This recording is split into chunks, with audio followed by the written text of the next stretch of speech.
पड़ोसन की अनबन। कुछ दिनों पहले शारदा की शादी विवेक नाम के लड़के से हुई थी। शारदा की सास और उसके ससुर दोनों बहुत अच्छे थे। वो दोनों शारदा का बहुत ख्याल भी रखते थे। दूसरी तरफ शारदा की ननद रेखा भी बहुत मिलनसार थी। फिर एक सुबह शारदा घर के गेट के सामने झाड़ू लगा रही थी। तभी उसके पड़ोस में रहने वाली कामिनी नाम की औरत जोर जोर से चिल्लाना शुरू कर देती है। अरे तू अंधी है क्या? तुझे दिखाई नहीं देता? तेरे घर का सारा कचरा मेरे घर की तरफ आ रहा है। जरा देख कर झाड़ू लगा, वरना मैं तेरी दोनों आंखें फोड़ दूंगी। कामिनी की इस तरह की बातें सुनकर शारदा हैरान हो जाती है। आंटी जी, मैं तो आराम से झाड़ू लगा रही हूँ। आपके घर की तरफ तो कोई भी कचरा नहीं जा रहा। फिर आप मुझसे इतनी बदतमीजी से क्यों बातें कर रही हैं? अच्छा, तो अब तू मुझे तमीज सिखाएगी हैं? अरे कल की छोकरी, मेरे मुंह मत लग, वरना तू मुझे नहीं जानती मैं कितनी खतरनाक हूँ। तभी शारदा की सास शारदा का हाथ पकड़कर उसे घर के अंदर ले जाती है। मम्मी जी, कौन है ये औरत और वो इस तरह की बातें क्यों कर रही थी? ऐसा लग रहा था मानो जैसे वो मुझसे झगड़ा करना चाहती है। तूने बिल्कुल सही कहा। वो तुमसे झगड़ा ही करना चाहती थी। अरे उसका स्वभाव ही झगड़ालू है। हमारे घर से बहुत जलती है। उसे तो बस हमसे झगड़ा करने का बहाना चाहिए। भाभी, तुम बहुत खूबसूरत हो, जबकि उस कामिनी की बहू एकदम काली कलुटी है। तुम्हारी खूबसूरती देखकर वो जल बुनकर राख हो गई है, इसीलिए बेवजह तुमसे झगड़ा करना चाहती है। जब भी वो तुम्हें दिखाई दे ना, तो चुपचाप घर के अंदर चली आना, क्योंकि वो बहुत मुंहफट औरत है, जो चाहे वो बोल देती है।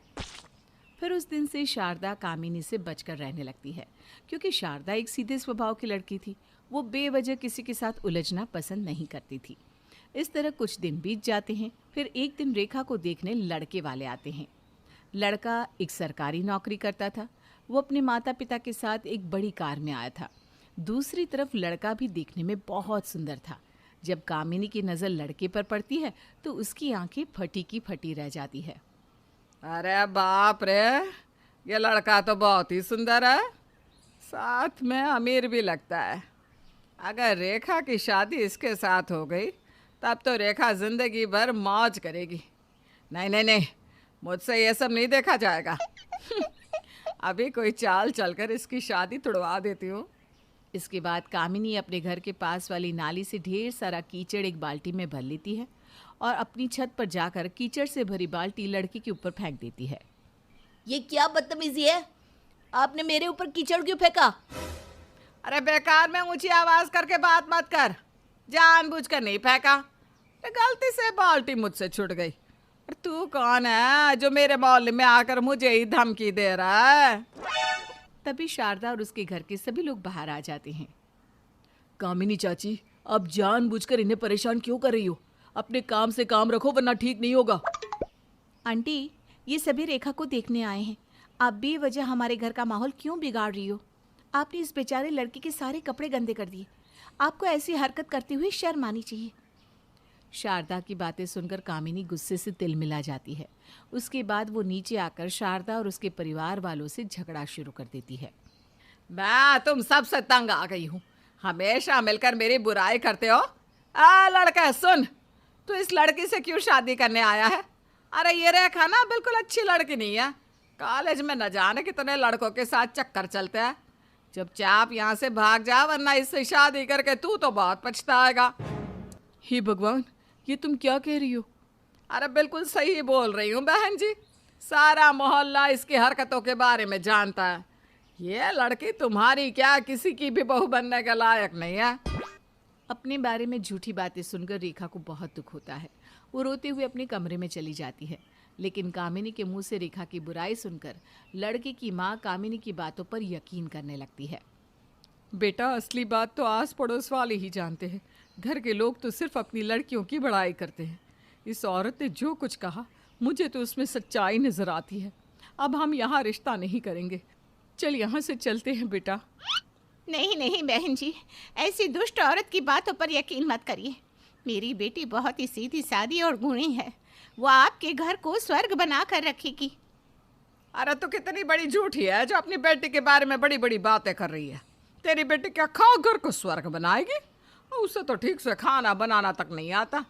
जाइए जाइए बहन जी, आप अपने बेटे को लेकर जाइए यहाँ से। शारदा और उसके पति लड़के वालों को रोकने की बहुत कोशिश करते हैं, लेकिन लड़के वाले उनकी एक नहीं सुनते और मुंह बनाकर वहां से चले जाते हैं। अपनी चाल कामयाब होते देख कामिनी गाना गुनगुनाते हुए वहां से चली जाती है। देखे जरा किसमें कितना है दम।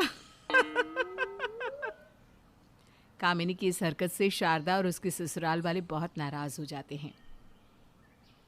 मम्मी जी बस बहुत हो गया, हमें उस औरत को सबक सिखाना ही होगा, वरना वो इसी तरह हम सबका जीना हराम करके रखेगी। लेकिन हम करें भी तो क्या करें बहू, वो तो एक नंबर की झगड़ालू है, साथ ही बहुत ही बेशर्म भी है। निर्लज लोगों से तो भगवान भी डरता है, फिर हम इंसानों की भला क्या बिसात। लगता है अब उसे सबक सिखाने के लिए मुझे कोई उपाय सोचना होगा।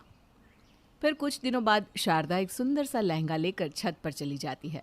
उस समय कामिनी अपनी छत पर गेहूं फैला रही थी। शारदा जानबूझकर अपना फ़ोन निकालती है। हाँ हाँ, मुझे याद है, आज शाम को पार्टी में आना है ना, देख लेना पार्टी में मैं सबसे सुंदर दिखूंगी। मैंने अपना 2 लाख रुपए वाला लहंगा अपनी माँ से मंगवा लिया है। हाँ, शाम को मैं उसे ही पहन कर आने वाली हूँ। उसके बाद शारदा छत पर लगी तार के ऊपर लहंगा डालकर नीचे चली जाती है। उधर कामिनी ने शारदा की सारी बातें सुन ली थी।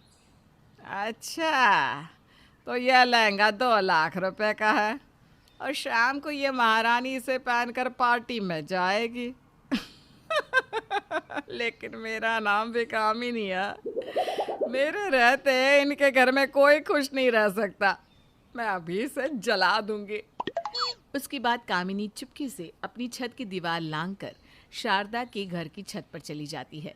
लेकिन जैसे ही वो लहंगे के साथ साथ तार को छूती है कि तभी अचानक उसे जोरदार बिजली का झटका लगता है। अरे मर गई रे, मुझे बिजली का झटका लग रहा है, कोई बचाओ, कोई मेरी मदद करो। और फिर कामिनी धड़ाम से नीचे गिर जाती है।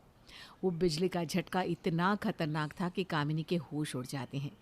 दूसरी तरफ कामिनी का हाथ भी झुलस जाता है। उसके बाद वो रोते हुए अपने कमरे में चली जाती है।